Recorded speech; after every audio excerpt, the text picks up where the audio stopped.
தர்பூசணிக்கை வச்சு சிக்கனை சுள்ளம் வந்து வலிக்கிறாங்க.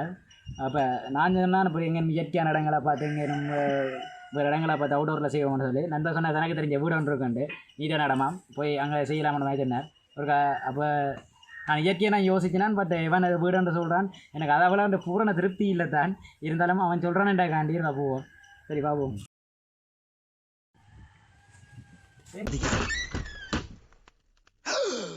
என்ன கதவை திறந்தா ஒரே வெட்ட வழியா இருக்கு. ஐயோ இவன் வேற ஒரு டைப்பா பாக்குறானே. வீடாண்டு உண்டே காணையில இல்லை திறந்தாங்க. சரி இறைச்சிக்கு இப்போ ஃப்ரைட் தேவையான வந்து மசாலா தூளை முதல் போடுவோம். கொஞ்சம் மசாலா ரெடி பண்ணுறாங்க. முதல் கொஞ்சம் சிக்கன் மசாலா கொஞ்சம் போட்டு என்ன தான் சிக்கன் மசாலா போட்டாலும் வந்து இதில் உரைப்பு காணாது. ஸோ அப்போ கொஞ்சம் தூளும் போடுவோம்.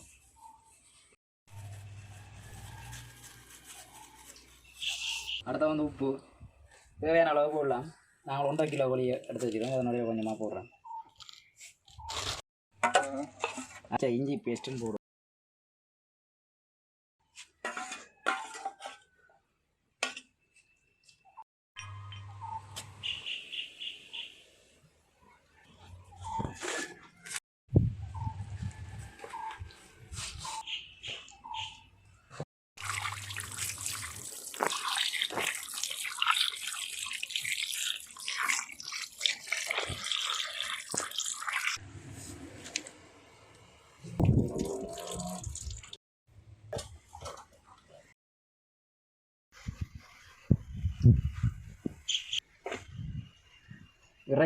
இறைச்சியில் நல்ல மசாலா ஊறுற கண்டி தான் இப்படி நெருக்கமாக விட்டணும். இவ்வளோத்துக்கு இருக்கிறோமோ இவ்வளோத்துக்கு நல்ல மசாலா ஊறும்.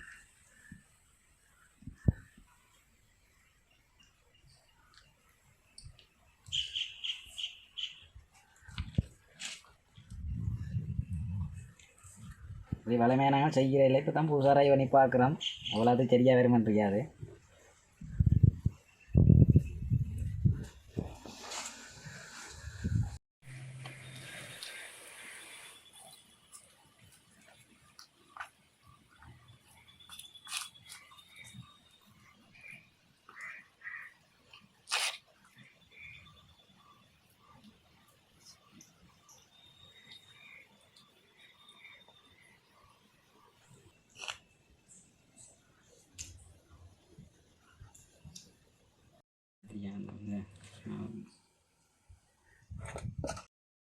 நல்லா மசாலாவை பிரட்டி எடுக்க முடியும் ஃபுல்லாக.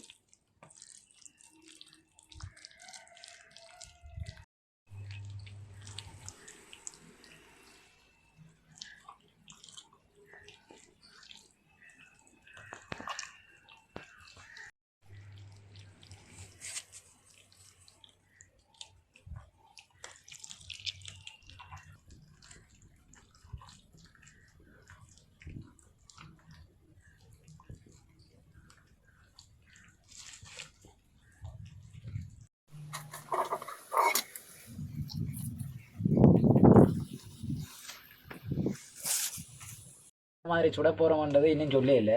அது வந்து இப்போ தர்பூசணி பழத்துக்குள்ளே வச்சு தான் சுட போகிறோம். சரி சரி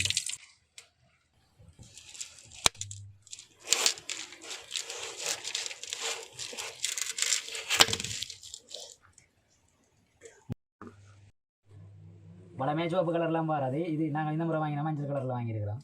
வித்தியாசமாக இருக்கட்டும் மட்டும் மஞ்சள் கலரில் வாங்கினாங்க. எந்த கலரில் வாங்கினாலும் இந்த போட்டு கொடுக்குறேன். உள்ளே இருக்கிற பழத்தையும் தோண்டி எடுத்து போட்டு இந்த பழத்தை வந்து நாங்கள் அது யூஸ் போட்டுட்டு சிக்கனோட சாப்பிடுவோம்.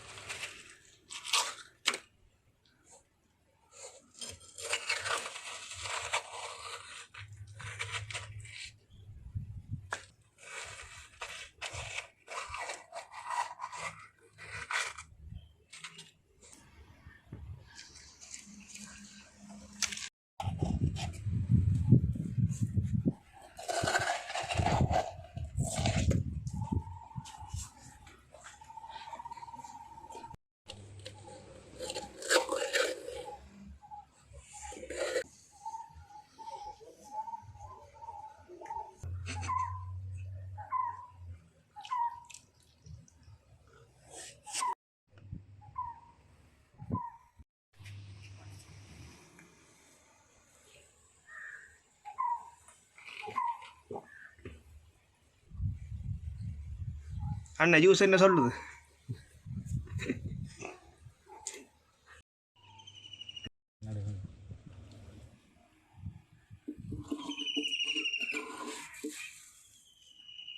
இதுக்கட அந்த பழமாப்பழம் பழிச்சிருந்தாச்சு. இனி இதுக்குள்ள பழம் கிடந்த அவ்வளோ இடத்துக்கே வந்து சிக்கனை வச்சு போட்டு சுட பண்ணியா. அது இது இப்போ ஃபஸ்ட் டைமாக வந்து நான் இப்போ இதை ட்ரை பண்ணி பார்க்குறேன். ஃபஸ்ட் டைமை எப்படி டேஸ்ட் இருக்க மாட்டேன் எனக்கும் தெரியல. சாப்பிட முடியாது தான் சொல்லுவேன் என்ன இருக்குன்னு. கூடுதலாக மசாலா எல்லாம் செய்துட்டு நார்மலாக சுட்டாலே நல்லா இருக்கும். பட் தர்பூசணிக்கு வச்சு சுட்டா என்ன மாதிரி இருக்க மாட்டேது தெரியல. பார்ப்போம்.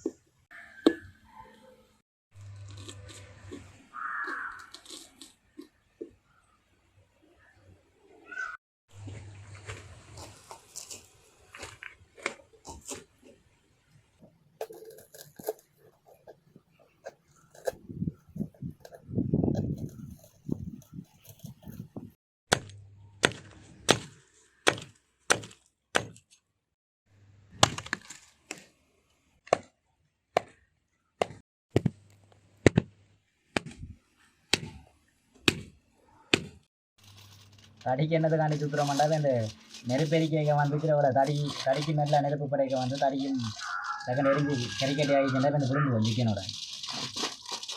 நல்ல தடியாக இருந்தால் தேவையில்லை. பட் நாங்கள் நல்ல நிறைய நேரம் கொளுத்தோணும். அதில் வந்து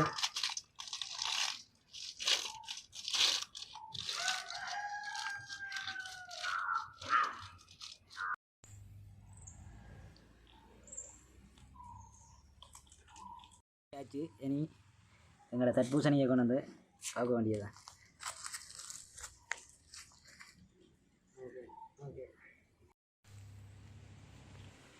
ஓ பஞ்சி போடுவாங்க.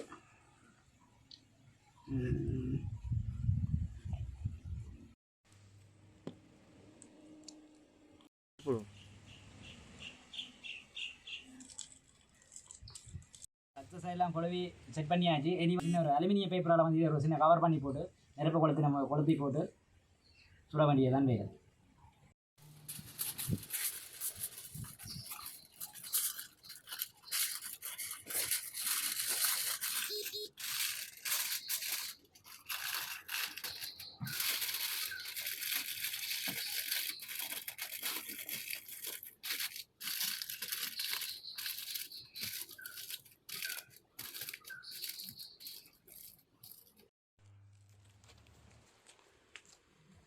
இதில் பார்த்து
இவ்வளவு நெருப்பெரிச்சும் இது இந்த இதுக்கு ஒன்றுமே ஆகலை. இப்படி பாருங்க பச்சையாக கிடக்கு. ஆனால் உள்ளுக்கு நல்லா வெந்திருக்கு சிக்கன்.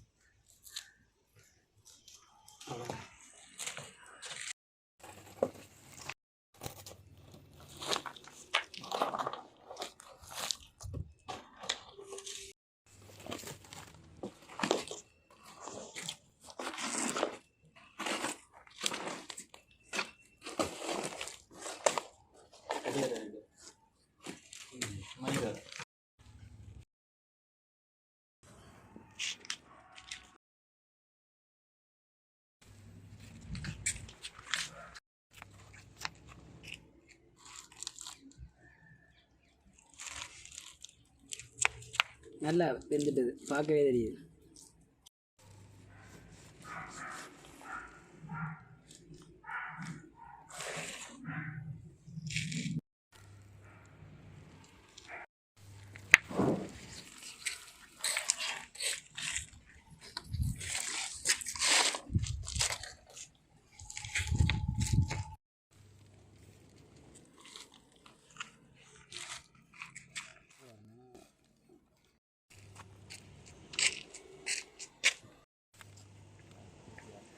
கொளுத்துக்கு நல்லா வெந்திருக்கு பாருங்க. எப்படி வெந்திருக்குன்னு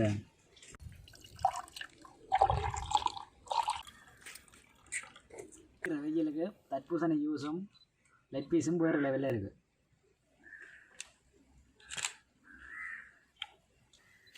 ஃபஸ்ட் டைம் தான் ட்ரை பண்ணியிருக்கிறோம். இந்த தர்பூசணிக்காய் வச்சு சுட்டு சாப்பிட்றது வந்து ஃபஸ்ட் டைம் செய்யக்கே நல்லா இருந்தது. நீங்களும் ட்ரை பண்ணி பாருங்க.